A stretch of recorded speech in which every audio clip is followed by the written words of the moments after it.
waadaan abbaa warra kiyyaaf seena hojira olchuu fi abjuu isa dugobsuuf dirqama qaba.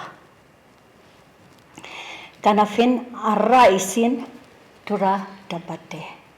Faawundeeshiniin kun seeraan hundeeffameera.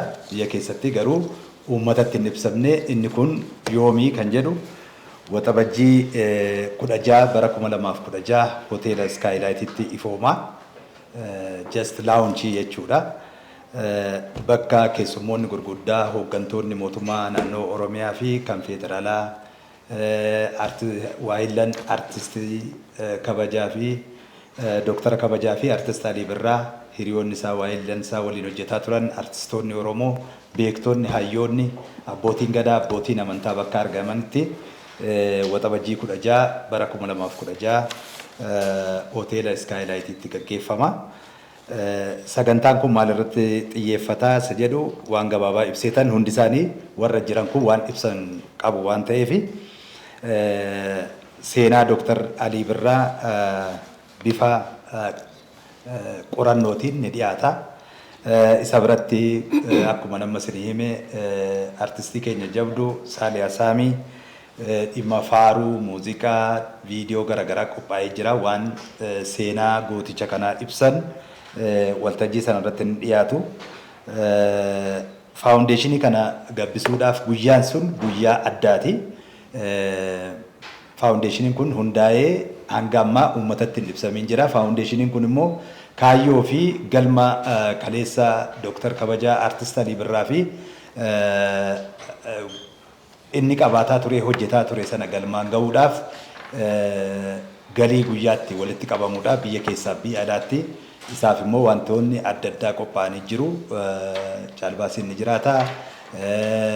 Karaa toora bilbilaa gabaabaatiin namni kamiyyuu iddoo kam taa'ee faawundeeshinii kana akeeka isaa hubatee akka inni gargaaru goona. GoFundMe'n biyya alaatti hin qophaa'a. Achiis immoo uummanni keenya akka deeggarsa godhu ni taasifama jechuudha. Otoo dubbannu faawundeeshiniin kun biyya alaattis hundaa'eera. Intarnaashinaali Minisootaattis hundaa'ee jira. Inni kunis dhaawataan kan ifa ta'uuf deema. Innis uummatatti ni ibsama. The coming ji'a 2 yookaan ji'a 1 booda jechuudha.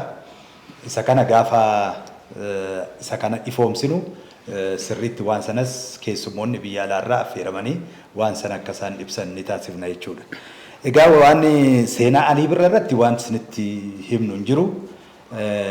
Addunyaa kana irratti caamsaa 26 bara 1948 Dirreedawaatti dhalatee Sadaasa 8 bara 2012 boqotee waggaa 74 jiraate keessatti waan inni hojjete beekamaadha. Inni guddaan seenaa Dooktara kabajaa artist Alii Birraa adda kan godhu isaa dhalatee waggaa 15tti akkuma hundi keessan beektan Birraan waan inni hundaa'eef hin beektu. Maqaan inni jalqabattiin isteejii irratti bahirraa kaasee Birraan Bari'ee kan jedhurraa bareedaa kan jedhurraa ka'ee Birraan hundeeffamee fi waggaa 15 irraa kaasee gara Arfan Qallootti dabalamee sanaayyuu umurii xiqqaan gara Jibuutii deemee waggaa 16tti hidhamee sana booda bu'aa bahii hedduu keessa darbee waan hedduu waan jaarraatti darbu waan dhalootarraa dhalootatti darbu hojjetee akka inni darbe beekamaadha. Isa kana nummoo leegaasii isaa yookaan immoo waan inni hojjete uummata keenyaafis akka biyyaattis akka naannoottis akka Afrikaattis hojjete kana itti fufsiisuudhaaf kaayyoon faawundeeshinii kana. Galatooma. Duraan dursa ibsa miidiyaa dhimma hundeeffama faawundeeshinii Dooktora kabajaa artist Alii Birraa irratti argamu keessaniif baga nagaan dhuftan anaa dhufu isiniin jechuu barbaada.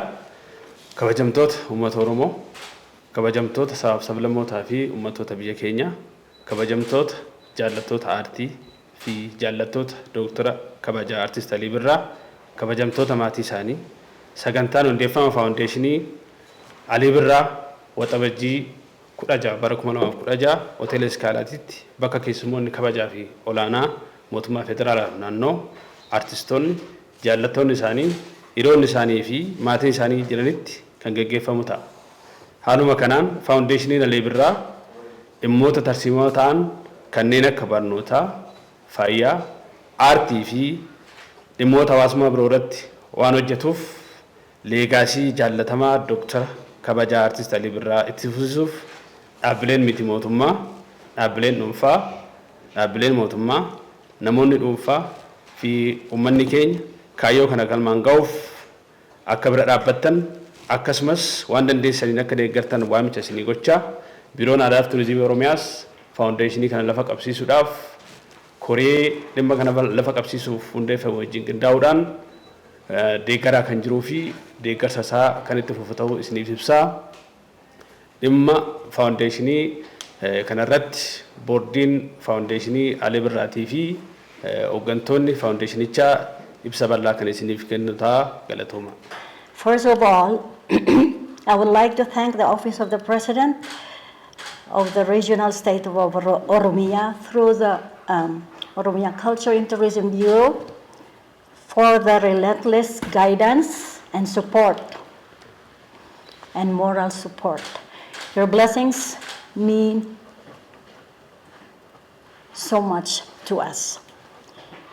To the media, thank you so very much for coming to our press release. We invited you all this morning because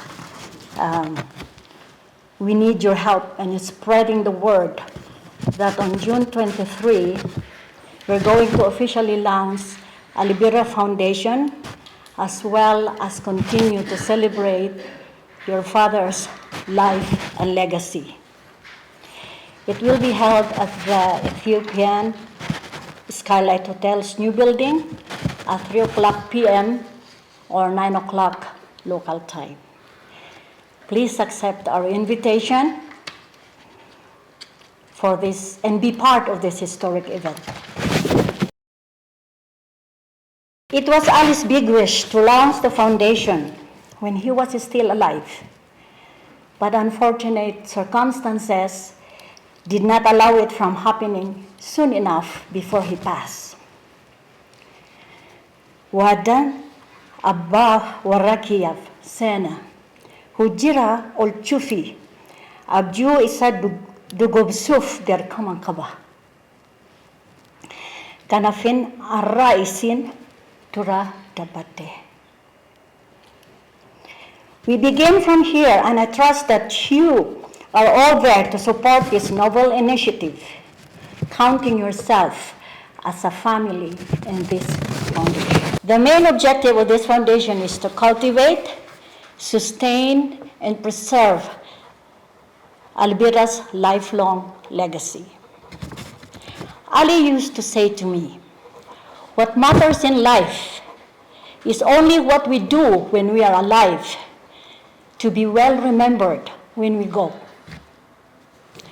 Akka hadamana esa tan waggaa sudduma isaa waliin jiraatee hundi Kenya ummataaf waan hedduu akka hojjannu. Aliin amaana guddaa noraa kaa'ee jira jeetiin amana. Now I call upon all of you to come forward and lay your fingerprint in the legacy, because this is yours. Alii Birraa Foundation is your foundation. Wanti hojjennu seenatu galmeessa. Waadaa Alii guutuuf hakanu dhukaasa. Ulfaadha galatoomaa. Waa'ee faawundeeshinii Alii Birraa akkaataa hundeeffama isaatii fi mul'ata ergamaa fi kaayyoo isaa gabaabsee dubbachuun yaala. Faawundeeshiniin Alii Birraa kan hundaa'e waggaa darbee bara 2023 Apriil 14 jechuun kan inni hundaa'e mul'anni isaa dhaloota barbaachisummaan isaa guddina barnootaa, tajaajila fayyaa, akkasuma dagaagina aartii yookiin muuziqaa fi tajaajila hojiilee tola ooltummaa deeggaru irratti amanu ijaaruudha. Ergamni isaa immoo dhaabbata qindoomina qabu fi kan hunda hammatu kan yaadannoo adeeroo Alii Birraa faawundeeshinichi gama barnootaatiin, gama fayyaatiin, akkasuma gama aartiitiin, akkasuma ammallee tajaajila tola ooltummaa irratti deeggaruu fi cimsuu ni ijaara.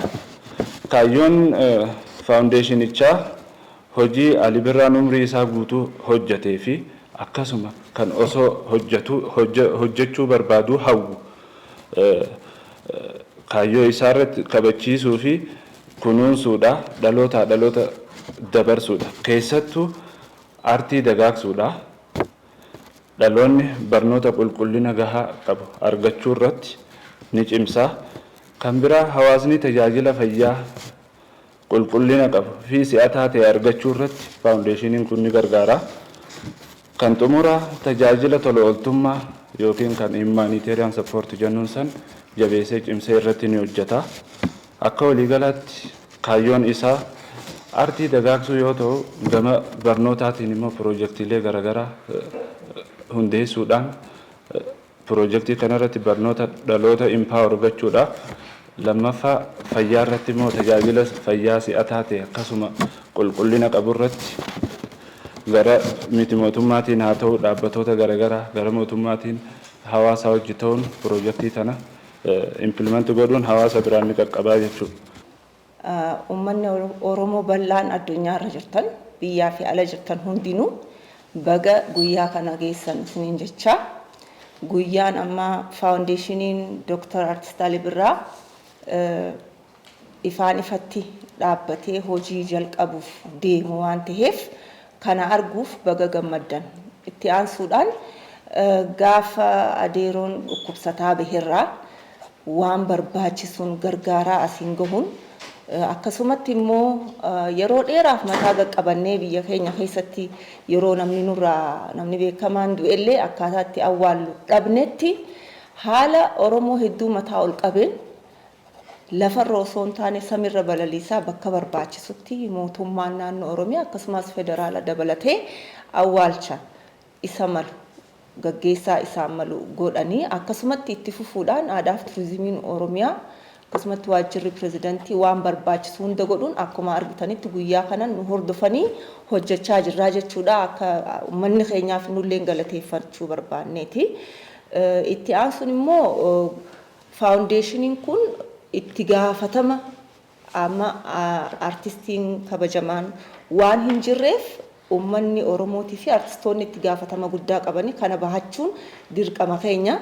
Amma gumaacha aliin osoo lubbuun jiru guddina aadaa aartii afaan Oromoo dabalatee dagaagina afaanii fi ijaarsa xiinsammuu Oromummaa fi tokkummaa biyyaa irratti gumaache cimsee itti fufsiisuu tahaa jechuu hojiin keenya waliigala akkuma isin ibsametti barnoota irratti osoo lubbuun jiru waan nutti hime hedduu jira. Kana nu qofa osoo hin taane uummata bal'aa fi isinillee ispeeshaalii warri miidiyaa akka itti hirmaattan barbaanna. Promooshinii barbaada, nama kakaasuu barbaada. Kanarrattis ni hojjanna. Artistoonni Oromoo hundi waadaa galanii waan inni lafa kaa'e kana itti fufsiisuudhaaf qophiidha. Guyyaan amma sagantaa kun qophaa'u irratti hundi ni argamu. Barnoota irratti waan inni muudhaame barnoota akkamii waan jiru waan adda godhu jechuu kana Ali Birraa ijoollee beelooyte uffata hin qabne, qalama hin qabne, dabtara hin qabne kana hunda godhee akka qaraatii gaarii argataniif meeshaa barbaachisu wajjin osoo lubbuun jiru bara 2000 akka biyya faranjiitti akka biyya keenyatti bara 2008 jalqabee jira. Laawunchiin taane malee sunis karaarra jira jechuu kan ammoo gargaarsa keessaniin bakka inni fedhe geessisuudhaaf waan hojjannuuf akka nu cinaa dhaabbattaniin dhaamsa artistoota hundaati. Akkasumatti galma isaa kana milkeessuuf yeroo gabaabaa keessatti hojii kan jalqabnu tahaa jechuudha. Guyyaa sagantaa kana amma Juun 23tti artistoonni hundi ni argamu.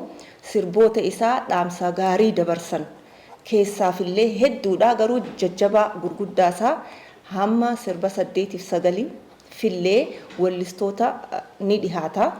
Daa'imman waan garagaraa dhiheessu contemporary dance sirba isaa waan akka barnoota anis biyyaan qaba waan jedhuun waan nuuf dhiheessan qabanii baandiin waggaa 30 akkas isaa waliin hojjetan baandiin biiftuu kanarratti nu wajjin argamu. Sagantaa kanarratti dokumentari gabaabaa Dr.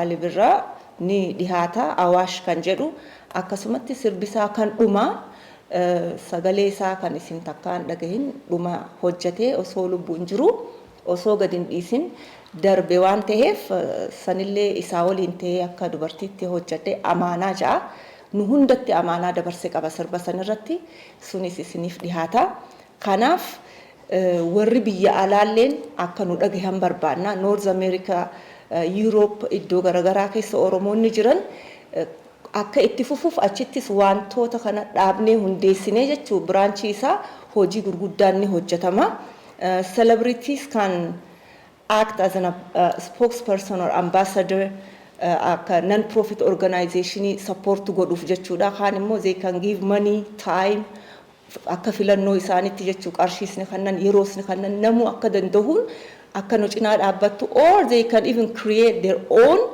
charities or foundation akka amma adeeroon filate kana to target their specific interest jechuu interestin isaarratti hundoofneeti kan hojjannu osoo lubbuun jiru maal akka barbaadu nutti dhaamaa ture muziyeemii haa ta'u fayyaa irratti haa ta'u amma kaanser seentariin akka yuunivarsiitii Haramaayaa keessatti maqaa isaatiin dhaabbateetu jira yeroo dhukkubsatee dhukkuba gurguddaa garagaraa chaalenjii kana keessa waan dabreef kanarraas dubbataa ture akkamiin namoota dhukkuba garagaraa karaa fayyaatiin yaala argatan waan jiru irratti dhaamsa dhaammataa ture barnoota irratti akkamiin mana barnoota akkamiin jaara waan jiru irratti karoora isaa kana hunda intarestii isaa irratti hundoofnee waan hojjannuuf akka nu cinaa dhaabbattan isiniin jenna gabaabatti kana